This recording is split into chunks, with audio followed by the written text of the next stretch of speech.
Okay. Well, good evening, everyone. My name's Mark Fernandez, and I'm a student here at TAR Institute. I think I've seen a few of you before. Would people put their hands up if this is the first time they've been to Monday night teachings? So keep them right up so I can... Okay. That's great. All right, thank you. And I'm assuming the rest of you have been here several times before, which is great too. So thank you. So this is the beginning of the year. So it's 2023. I believe it's the year of the rabbit in the Chinese Tibetan horoscope. So I was here at the beginning of 2020 when I introduced the fabulous metal mouse. So, and it's familial. And I thought, that's a good lead into the year. I did the January course, the January Monday nights, and very familial, good. And then it all backfired spectacularly because it was the year that COVID effectively took over the world. So anyway, the rabbit supposedly has much better qualities. So let's hope so. Anyway, look, we'll cover a little bit of that later. I'm not really here to talk about horoscopes or that, but just to give you a bit of an idea. So I'm going to cover a few topics tonight.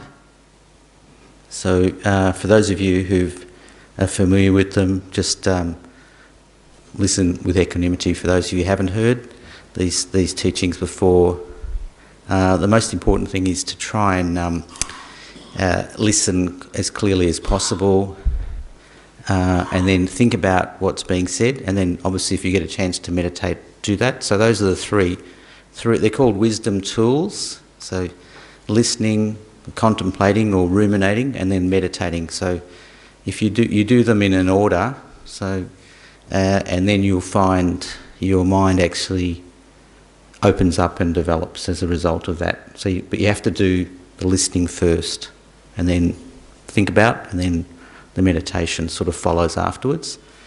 And the thinking about piece, or the ruminating piece, is really around, does this make sense? Does this ring true? And in Buddhism we say, well, what we think doesn't make sense or doesn't ring true, we can just set aside. What we think, that really does ring home, we can keep going with. And then you find your meditation is very effective.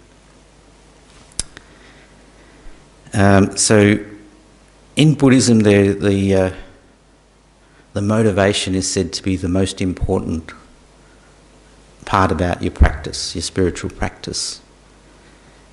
So what's a good motivation we could have for listening to the teachings? I'd like to... Ingrid, how about you? Well, we could have the motivation that we want to become fully enlightened and knowledge be able to benefit all sentient beings. Okay, Ingrid, so a motivation to become fully enlightened in order to benefit all beings, yep. So that's probably the best motivation we can have. So by a long way, actually. So we can have a motivation for ourselves, very valid. I want to achieve clarity of mind. I want to achieve happiness for myself. But when we extend that motivation out to others, it actually changes how we feel, because we're the motivation where we're wanting to be happy ourselves and develop. It's valid. But I was listening to a teaching of His Holiness recently, and he was talking about if you swing it round to expand your scope to other beings, then your actions become more expansive, and the mind as well, just organically, naturally, so nothing forced. So it's quite interesting. So even when we wake up, we think, do I hit the snooze button and have a few more minutes of sleep, or do I sort of get moving and I have a whole day of things to do? And if we can imbibe that with a motivation for benefiting both ourselves and others, there's an impetus to that that actually can carry you through the day. So that's quite important, because more often than not through our day we'll encounter challenges that were unexpected, unforeseen, but having that initial motivation will help you manage that. It'll get you through it without feeling like, oh, I've gone 10 rounds with someone and I feel just terrible, and it'll actually help.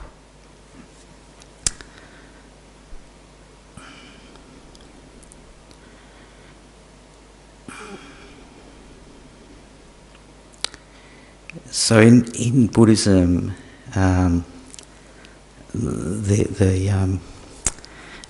Geshe Doga, the resident teacher, he's described this. You know, we're looking for, in this form, in our physical form, in the human realm we're in, the human form we're in now, we have to look after two things. We have to look after physical happiness or health. You know, like our body. You know, it has to be in good shape. So we have to look after it. We have to feed it, nourish it, clothe it, all those things. And then Geshe Doga then describes, well, you also have to look after the mind. Very important. So he's talking about both aspects. He's not saying, well, just go out, give away all your clothes and money and become an ascetic with nothing, because what will happen to us more than likely is we'll starve to death, or, you know, we'll get injured or ill from the heat or whatever, the cold. You know, that's what would happen to us probably. But he's sort of saying you need to have a balance. So you look after the body, the physical needs, and that if you look at some of the psychology, Maslow's hierarchy of needs, he talks about, you know, the very basic needs, the needs for shelter, food, and, you know, then you've got more higher level needs, sort of relationship needs, etc. And then he's talking about self-actualization, which is talking about the mind there. So that's from a non-Buddhist perspective, but in Buddhism we're talking about essentially a little bit like the same stratified levels of needs. There are some practitioners, however, who can, if I don't get a meal, if I don't have too many clothes, they're completely content. So that's solely due to the contentment that their mind that's within them already. But for most of us, I think that would be quite a challenge. So again, Geshe Doga is very skillful. He's talking about having a balance for us.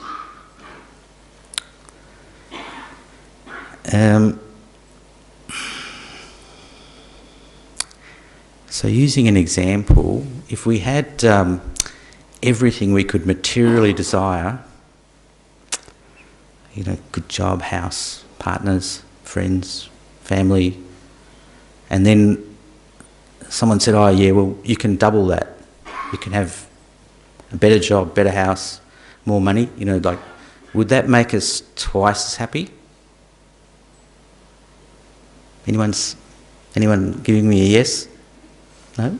All right. Yeah, no, so it doesn't, once you have the, if you like, the optimum level, anything beyond that doesn't actually make you twice as happy or three. It doesn't. In fact, it can bring more problems, because you start having to worry about, now I've got this burden of wealth or expectation on me, you know, etc. So it's not necessarily the case that it would make you more happy. So, however, if your mind is content or at peace, and you became super wealthy, for example, or super famous, you'd still be the same. You'd still be happy. It wouldn't detract from your happiness or your satisfaction or your peace.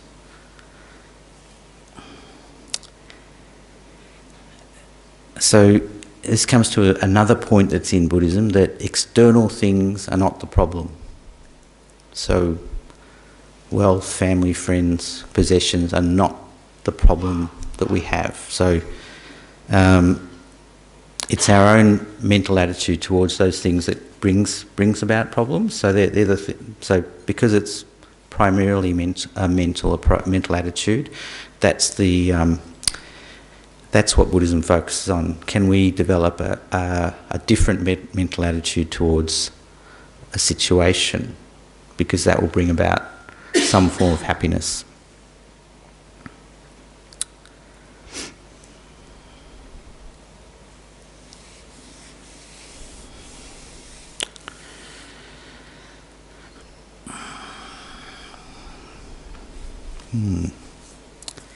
So many religions talk about, a good moral framework, the Ten Commandments, and so on, and even in a non religious context, there is secular ethics. There's like an ethical framework to live by, even if I don't believe in religion. So they're all valid. So completely valid. So whether you're religious or not, you can still have a mental framework where you act in a moral way, you act in a kind way, etc. So all good.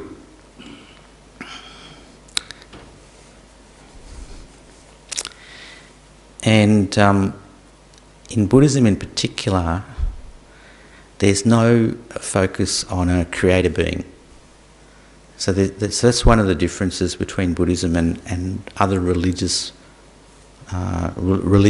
full stop, is that Buddhism is I think it's the only religion that doesn't posit a creator. Actually, in Hinduism, it's interesting because they've got thousands of gods, like literally thousands of them. So, but most of the other religions, like Islam and Judaism and Christianity, they all posit one supreme being. So in Buddhism, that being's not there. And from a Buddhist perspective, we go, okay, if that being's not there, who's the creator of our situation? So it's an interesting question, because then you can look out, but you probably won't find that there's anyone out there who's the creator of your experience. But when you look inwards, in Buddhism, you say, if things are created from causes, then that brings into play that these are Buddhist concepts. I'll cover these in more detail in coming weeks. But you've got things like the law of cause and effect. So a positive action will create a positive result, and a negative action will lead to a negative result. And also, at the time that you die, or that's not the end. So there's a difference between some beliefs and Buddhism. So Buddhism goes, whatever you've done through your life, it crystallises at the point of death and propels you into the next life. So the strongest imprint at death will go, okay, Mark, you're going to be reborn again as a human, but in very different circumstances to today, maybe more challenging, etc. So that's what Buddhism says. It sort of goes, come back to the person you are and what you're doing, and then that will determine, to a large extent, what your experience is at death and also in the next life. So Buddhism doesn't posit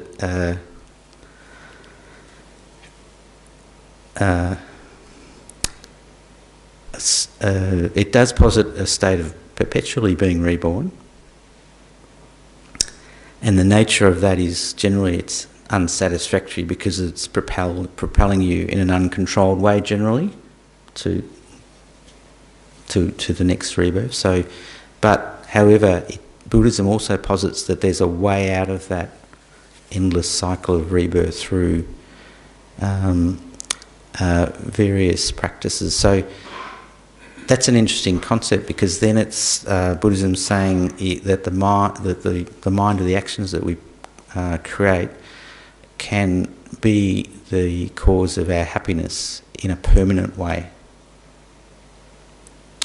So that's an interesting concept as well. Because quite often we go, oh well, I've enjoyed a few moments of happiness, but it didn't last, it wasn't satisfactory, and then that's it. And then I'm sort of feeling a bit down, unhappy. Well, Buddhism's saying no, the mind can actually swing around completely, and it can be a perpetual state of happiness. So the analogy that's used is the analogy of the clouds in the sky. So I've used this before, but this is a great analogy. So it's effectively saying that the sky is the mind, and the clouds that appear before it are those delusional states that we have, like anger or apathy or depression, and that the clouds are not at one with the sky. So they can fog up the sky and obscure it, but if you can clear them all away, all you're left with is that very clear state of mind, the sky-like state of mind. So, and that's what Buddhism says can be a permanent state.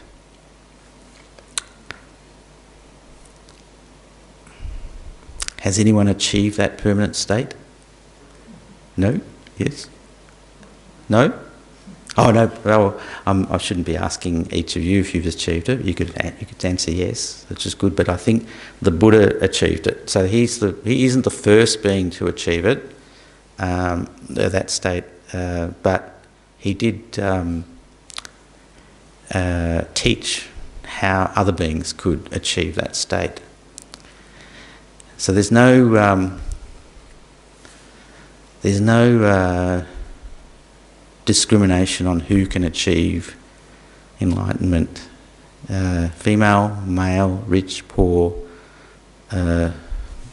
dark skin, light skin, it makes no difference. So according to the Buddha, and that all beings, or every being, including beings who are not in a human state, have got that potential to achieve that state of Buddhahood. But in this continent, in this world, the human beings can utilise that potential more readily than other beings. Now, for us, we can only generally see us, the humans and the animals, pretty much. So we don't have. I can't see the other beings that the Buddha was talking about. He was talking about God-like beings who could meditate for eons and be in a state of happiness. But because that state is subject to an end, those beings, once they finish that blissful state of concentration, once it's finished, then they fall into a lower rebirth. So with the human form, and why it's so good is we can see that they're suffering.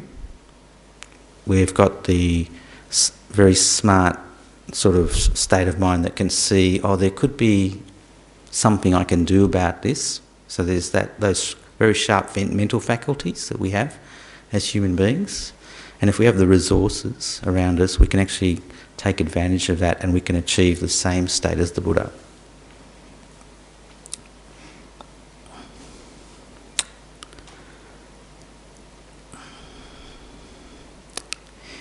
So one of the other things about that capacity as a human being is that it's quite rare.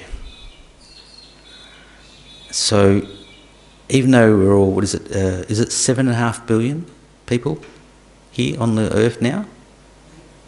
8 billion.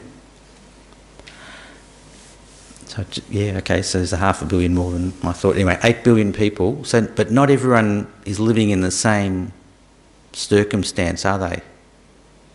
So if you're in Ukraine now and you're being bombed down, it's not the same as in Australia where it's a bit warm. That's it. So quite different. And if you're like, I was born in Tanzania in Africa, so the continent of Africa, so subject to a lot of illnesses and plagues, famines, lots of things happening in Africa all the time, pretty much. And so, if you look at that continent and you compare it to Australia, you go, "Wow! Look at Australia; it's very fortunate." So clean water. Generally people can live well, and so we have a bit of leisure to explore things like tonight. So that's sort of indicating if we have good circumstances, we should make the most of it.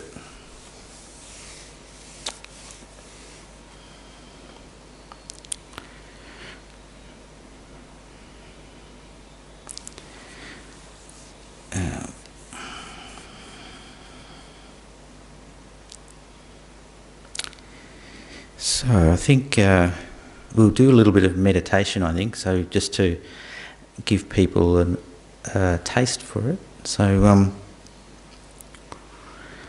we'll do an easy meditation.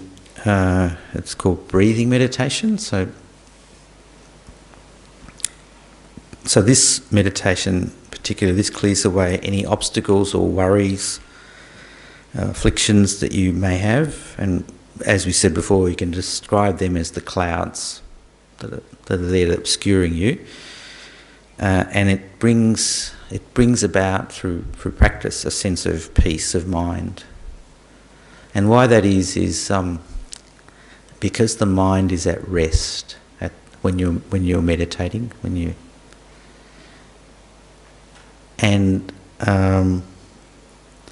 what happens is if you do it more and more, then you'll find that clear nature, the sky-like, crystal clear nature of your mind is revealed to you.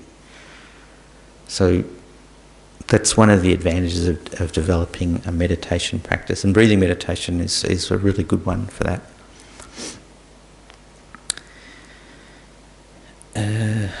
So just make yourself comfortable. So the main thing with meditation is to try and keep your back straight, and you can be sitting or sitting on a chair or sitting cross-legged, whatever's comfortable. So if you keep your mouth closed, so you're going to be breathing through your nose, and your focus of your meditation tonight is going to be on the breath.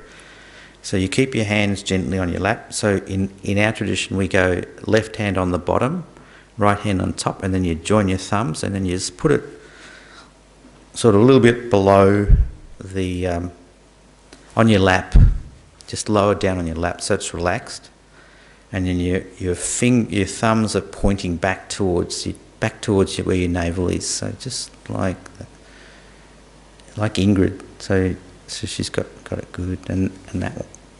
Yeah, so just relax, because you'll find if you're trying to hold it, your shoulders will be quite tense. So you just want to drop it and then just relax, and then so your mouth's closed, and then your eyes are going to be not quite fully shut and not open, just sort of barely letting a little bit of light in.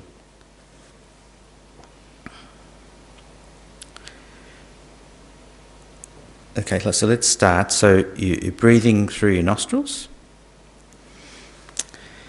and then you imagine or visualise that as you're breathing in, that you're letting enlightened energy come into you, and as you're breathing out, all your anxieties, worries, concerns of the day are being removed.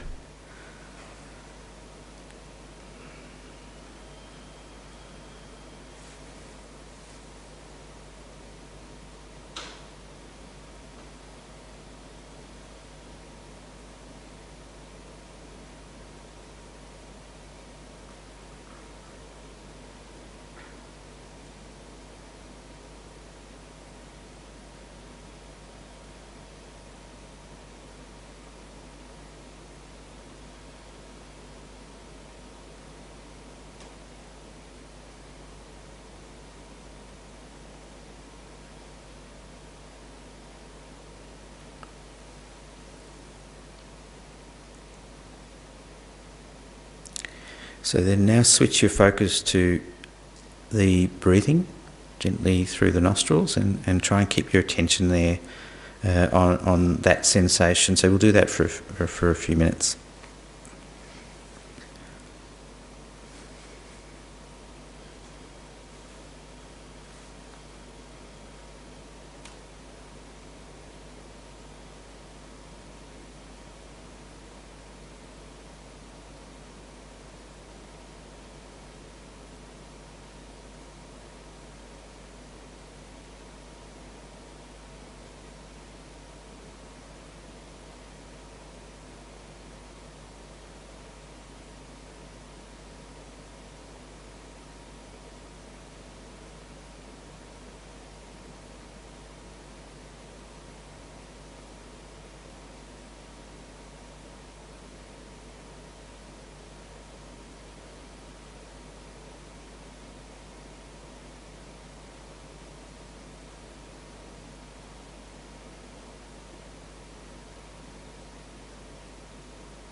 So just bring your awareness back to the room, and then you can open your eyes.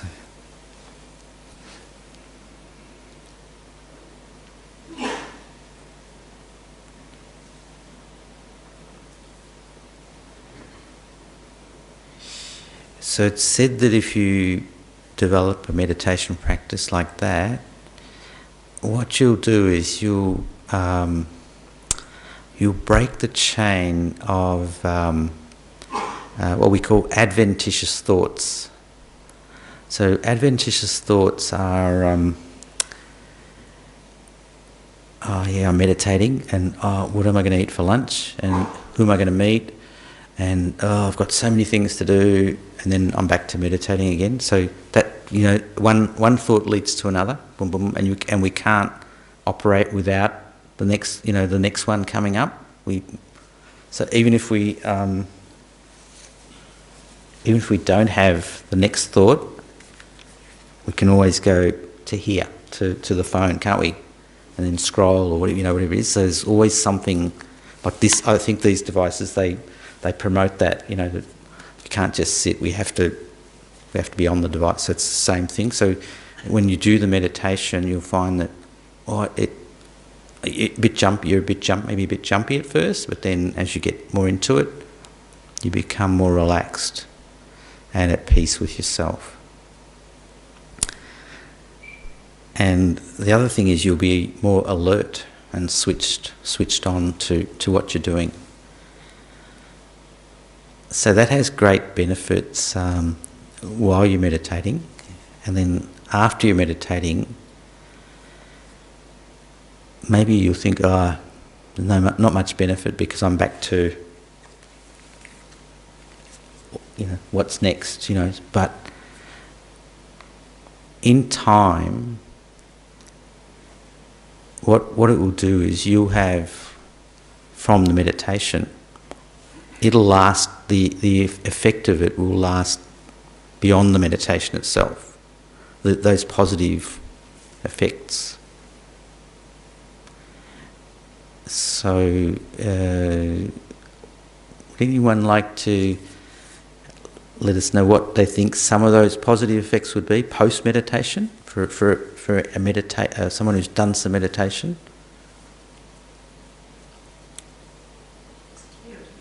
Clearer thinking, yes, that's an excellent answer. So clearer thinking because you're not so caught up in the adventitious thoughts that are coming up. You're just thinking about what you have to think about, and that becomes your sole focus. So you have clarity. You also have concentration, which is very important, particularly for those people who are very task-focused. You know, I've got to complete something. So if they're continually going, oh yeah, I've got to complete something, and oh, what am I going to have for lunch? Or, you know, the same thing. The distractions come and you just get waylaid by those. But if you have some concentration, you'll be able to see the task through to completion. It's probably similar to the presentation was I get myself into a stress bubble and things sort of swirl around in my head and they're not very clear. And when I sit down and I take a break from that stress bubble, then the thing that I'm stressed about might not be able to do it. Or I might be able to come back later and have a new perspective. I've given myself a break from being in that same agitation, and it can help me maybe if I'm not doing I'm just doing a breathing meditation, I'm not doing contemplation meditation. Even that helps because I've given myself a break and I can then sort myself out of the problem without that state of anger or emotion. Yep. That's clouding my judgment in how to solve a problem, or even it sometimes sort of makes my clouded emotion kind of makes that problem, which might be quite small, into a bigger thing. Yep. And if I can calm down, give myself a break, and then come back to it later, it's not such a sort of stressful situation. It's along the lines of advantageous, but it's a little bit different, I guess. Yeah, but it's a great point, isn't it? To Kate's sort of indicated that another good advantage, really, another advantage of meditation, that particularly the breathing meditation, is that it gives you some level of peace. And Geshe Dogen, again, the resident teacher, he talks about a peaceful mind is a happy mind. So if you only remember one thing from tonight, remember that, because that's very important. So if your mind is at peace, at rest, then you'll be naturally happy. If your mind is anxious or worried about something and that becomes all consuming, it's very difficult to say, oh yeah, but I'm happy, because you've got this anxiety swirling through you. So And also, sorry, go on. when you're in that state of agitation, it affects you physically as well. It can affect your physical. Yep. By meditating and calming down, you're actually giving your physical body a break from the adrenaline or whatever is going on in your body, and that actually helps you. It's a physical way of helping you, but Yep. it's also a mental way. That's It's better than taking antidepressants. yeah. So that's another good point Kate's made, is around the mental impact on the physical body. So if your mind's more relaxed and at peace and not so stressed, not so worried, just those illnesses that are triggered by anxiety, etc., they're not going to have as much of a chance to manifest. So I work in a medical clinic, so they operate a little bit like that, but they're obviously looking for a medication that can, they can prescribe, or a treatment they can prescribe, or a specialist they can refer you to try and help you. But they also realise, oh my goodness, this patient is suffering from severe anxiety, post-COVID anxiety. What do I do? I'm going to send them to a psychologist so they can talk through their problems and come to some sort of solution. Because even the doctor's going, I can't prescribe a pill for what this person's feeling. So anyway, that's another, if you like, going down the route of, well, it's the mental, the mind, can it help? Yes, certainly. So that's great. Thank you. That's very good.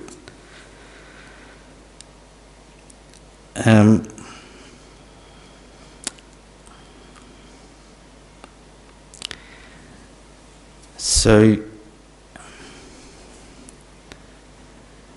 if you develop that practice, they say to do it daily, to do it for a short period first, very short, in like 30 seconds, 1 minute, that's it.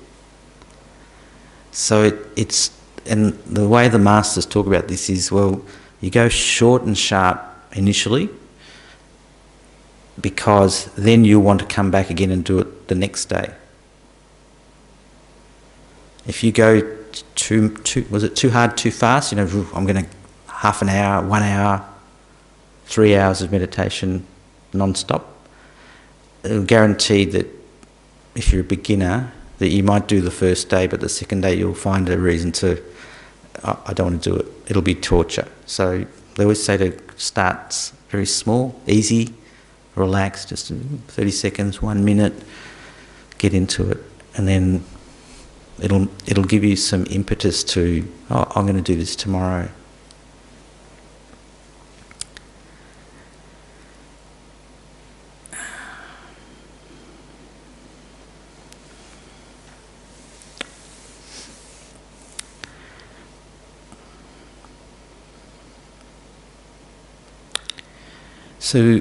So when we did the breathing meditation, it was a little bit different in that we had this image, or whatever, the idea of enlightened energy coming in, and then the afflictions or worries going out.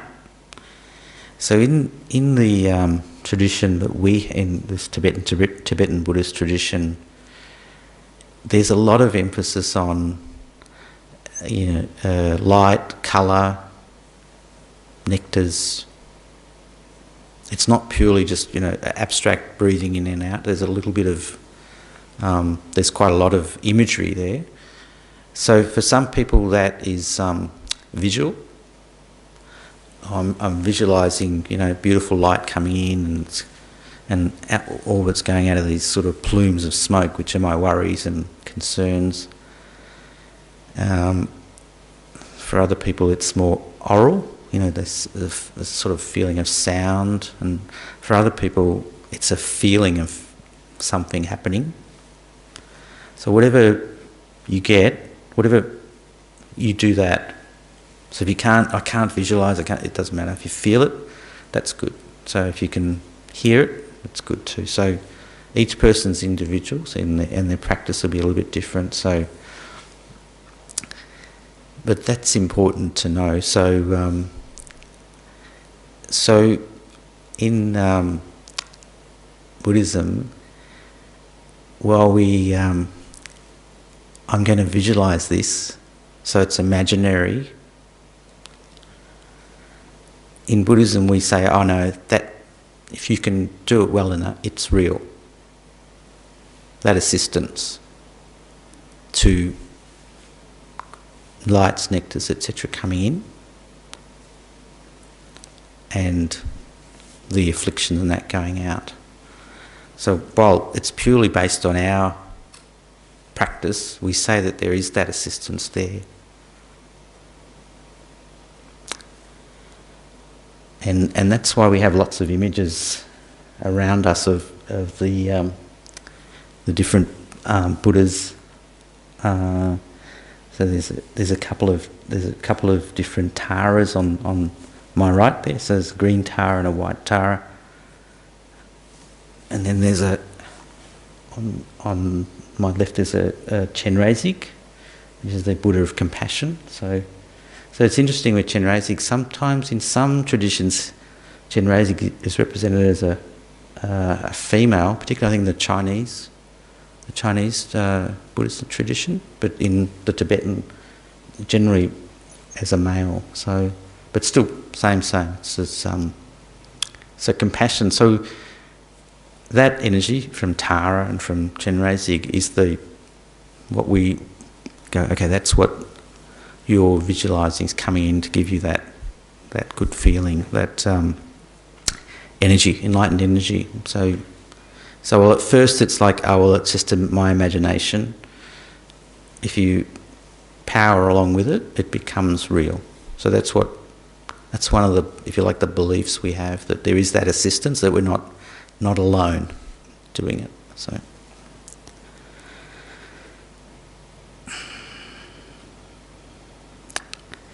And if that's the case, as you're breathing out, are your afflictions actually leaving you?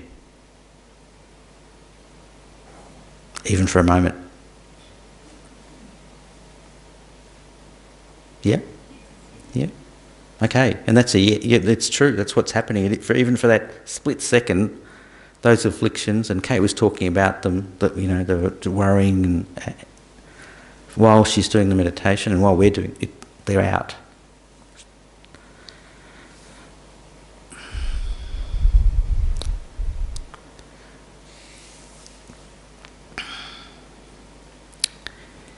And when we come out of the meditation, as I mentioned before, that effect might be like, oh, it lasted a second, and then now I'm back to worrying or anxious, or always say that, okay, you do it, you get better at it, more developed, the effect is longer lasting, and then it impacts your interactions and your behaviours later.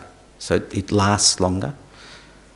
And that's a good thing. So that's that I was talking about the adventitious mind. So you're going, well, I'm going to jump at this and then jump at that, and then the next thought I'll jump at something else. Well, because of the impact of your meditation, there'll be like a lag. So this is sort of talk about a space-time, whatever it is, space-time continuum. But effectively, instead of it, I've only got a tenth of a second between finishing my meditation and the first adventitious thought or afflictive mind. You go, oh, now it's 2 seconds, 5 seconds, 10 seconds, a minute, 5 minutes. It lasts longer. So that's one of the, if you like, the advantages or aims of the meditation. So it doesn't work on it completely on its own, because obviously if you're doing a lot of contemplation about the teachings and the different techniques, they also help that as well. But you'll notice that for yourself, that I wasn't, that person came at me with a really vicious comment, but I didn't immediately respond with anger or to them. You know, there was a little bit of time and space there where I could just listen and go, oh, and then perhaps not react in the way I would normally do. So that's good too. So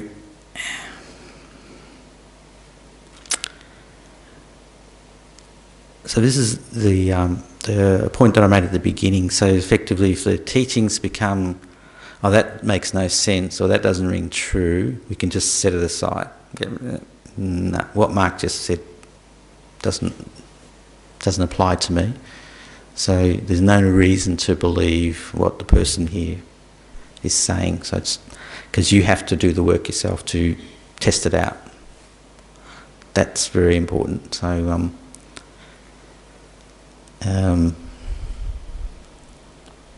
we do have, I guess we do have the idea that, oh, well, you know, the Buddha will do it all for me. You know, that we could say a prayer, potentially, make offerings. You know, the Buddha's going to make me enlightened or make me totally happy, but there has to be a lot of work from the person's side as well. So we're ultimately responsible for that. So, yeah.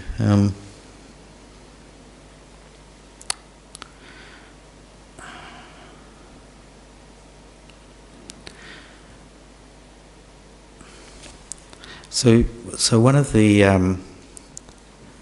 when we're talking about needs, the hierarchy of needs, particularly the Maslow's hierarchy of needs, he's sort of, the base ones, the food, shelter at the bottom, and then he's talking about the sort of the more society, relationship ones sort of up that, and then self-actualisation is the peak.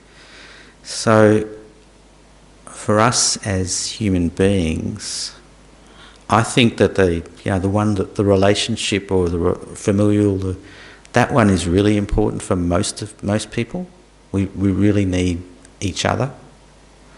So there are some, obviously there are some beings who they're totally at peace by themselves. They don't need to be involved in what everyone else is doing, very content. But for most of us, we need the relationships we have with the people around us to work well, don't we? It's how our families work and our society and our country, it works on that interrelationship we have with each other. So that being the case, and that this comes back to Ingrid's point around motivation for the benefit of others, if we can do that at a small level for our family or our friends, close relations, that then we could spread it out, then we would become, it would have an impact on others as well as ourselves. Because quite often we think, oh well, whatever I do, it just makes no difference at all. People, if I wasn't here, it wouldn't make a difference. No one would notice. But then it's not true. So in the way we live, we have an impact on each other. So it's important that if we can help, we do, and if we can support each other, that we do that too. So although the work of the meditator is individual, the outcomes, we can spread them out as well. And even if we don't, I'm trying to get some sort of peace and clarity myself, even if we come out of the meditation, if we still hold that peaceful state, are we going to harm anyone? If we have that peaceful state of mind at the time, probably pretty unlikely. I think that you'd resort to harming someone if you actually develop that peace of mind. And if you're not harming anyone, if you're not harming someone, are they happy? What's that? They are, yeah. Generally, the other person is really happy that you're not harming them, isn't it? Because it's true, isn't it? And it's the same with animals, and you see this all the time.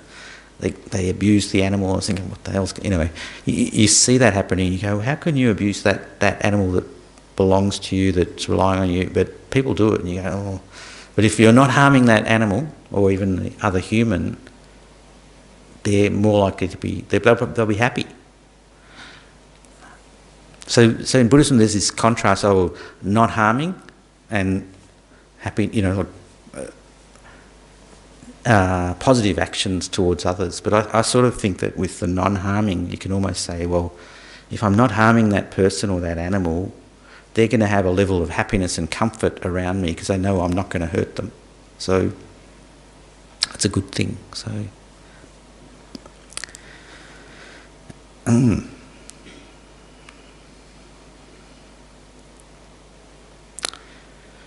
you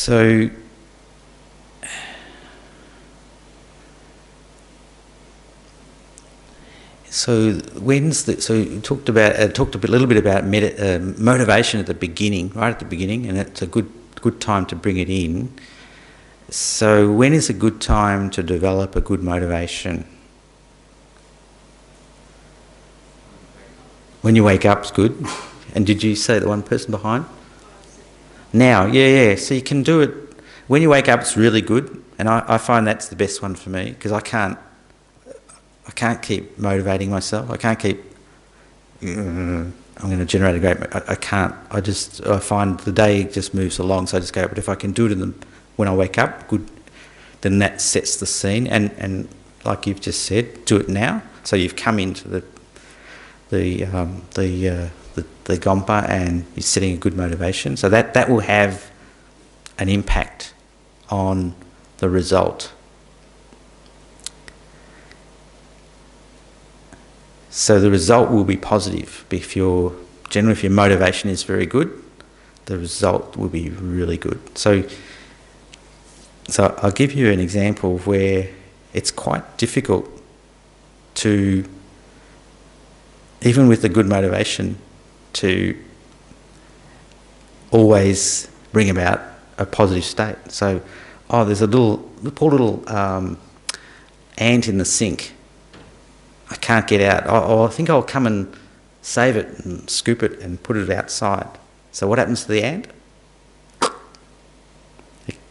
Because I can't grab it properly, so effectively it's injured, etc. So there's a case, if you like, the good motivation, I still couldn't carry it through. But in quite often though, but again, that motivation to not harm and to actually help that being, it's still a positive action, even though the result wasn't great. But in other cases, positive action results are really good. So most of the time it's really good, but sometimes, again, it's probably my clumsiness, curved sink, the little ant, it's just difficult to do. But what's that? A paper towel. Yeah, so you go. There's someone more skillful than me. So it can be done, but the motivation is the key. I'm not going to harm. I'm going to try not to harm, and I'm going to try and help. So very simple. So again, like His Holiness has said, if you can flip the motivation out to everyone, to all beings, then that little action you do, it just magnifies. And the result is, who's happy? The ant's happy, just if I manage to save it. But generally I'm happy too, because I've thought beyond just myself. So, and His Holiness talks about a very subtle state of mind, and he's saying, when you expand your horizon to other beings, and you perform different actions, immediately you become the happiest person in the room. Even though that wasn't your intention, you weren't doing it for that reason, for something you could get back. But he said that's the result of that motivation. So it's very powerful, because there's 8 billion of us. So there's lots of beings we can practice on. And make a difference to. So anyway, that's another thing, if you like, in terms of motivation, that there's never there's no one to do any practice on, Well, we've got lots of people, and there's people who are our close family, friends, workmates, colleagues, suburb. There's lots of. There's a whole scope of, and people you meet incidentally, you can make them happy. You can greet them, you can compliment them. There's lots of things we can do that make a difference.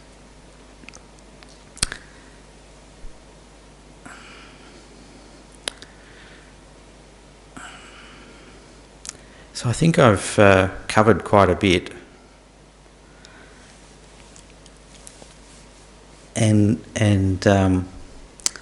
I think I'll just finish up with one more thing. So, with the time we've spent together, this is again a Buddhist concept, and I'll put it in terms that I like, which is we've created a ball of positive energy or potential in the time we've been here, because we've generated a good motivation.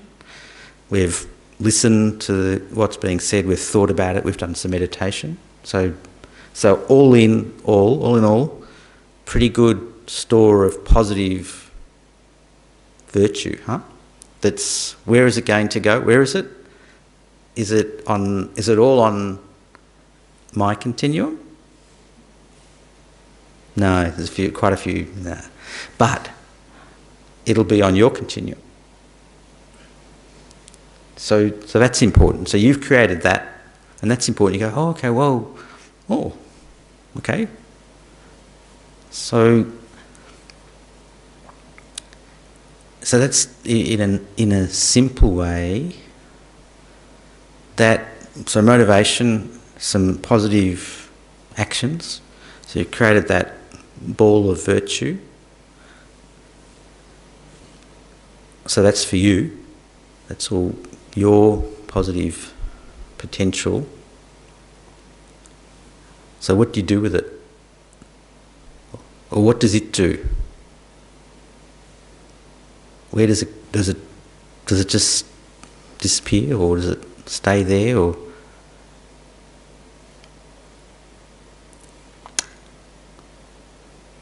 okay, so what happens is every action you create creates this positive a result.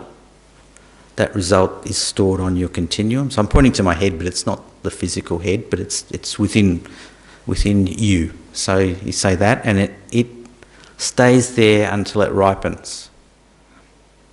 And if it's positive, it'll ripen in a positive way, which is what we want. And that's the way that this law of cause and effect, or karma, works. It's a positive action, it'll only lead to a positive result. And if it's a negative action, like you've just killed someone or something like that, it will lead to a negative result eventually. So unless you mitigate it. But the positive store or ball of potential we've created, it's ours. So it stays there until it ripens. So what's the best thing we can do with that at this point, Ingrid? Dedicate it. So for what? For whom? Or the ant, yes. The ant I've killed, yes. For all sentient beings, right. So Ingrid's just said, if we dedicate that positive potential for all sentient beings. So you have to think, I can't even think about all sentient, I can't even imagine what that is. 8 billion of humans, however many trillion animals, whatever, just it's too many, I can't do it. But you can still mouth the words and then think about who it is that you can, if you like, contemplate on and go, oh, well, it's actually, in reality, it's my friends, family, society, my country, and then a bit beyond that, which, that's the edge of the world, whatever. So you can do that too. But your intention is that your words are all sentient beings, but the actual is what you can do. So, so you can start off with, well, it's really only, I'm trying to say it's all sentient beings, but I can only contemplate this many at the moment. So it's good. You can develop it out. So that protects that ball of potential that you've created, and then it also, because of the way karma can work, it can also manifest later into a much more powerful result. So if you created this ball of positive energy and it's going to come back into a much more powerful result for you, then that's a good thing, huh? So, and that's leading you on to this idea of the state of the Buddha, because that's what the Buddha did. So he sort of effectively created the conditions, created the positive potential, and achieved that state of enlightenment or Buddhahood. And he also said that we all have that potential. So that was the one thing, I think, that one of the things that set the Buddha apart from other teachers of the time was that, oh no, it's not just God who's anointing you to achieve this state, or it's not me. He said, you have that potential, and if I've achieved that state, you can achieve it too. So that's quite good. So that's quite inspiring, I think, because that means that, well, all right, we're starting off now. It might be hard, but we can all make progress and then see our development over a period of time. So I think we'll finish here. So anyway, in our own way, we can dedicate for the benefit of all sentient beings, and then we'll stop. So thank you very much. Thank you.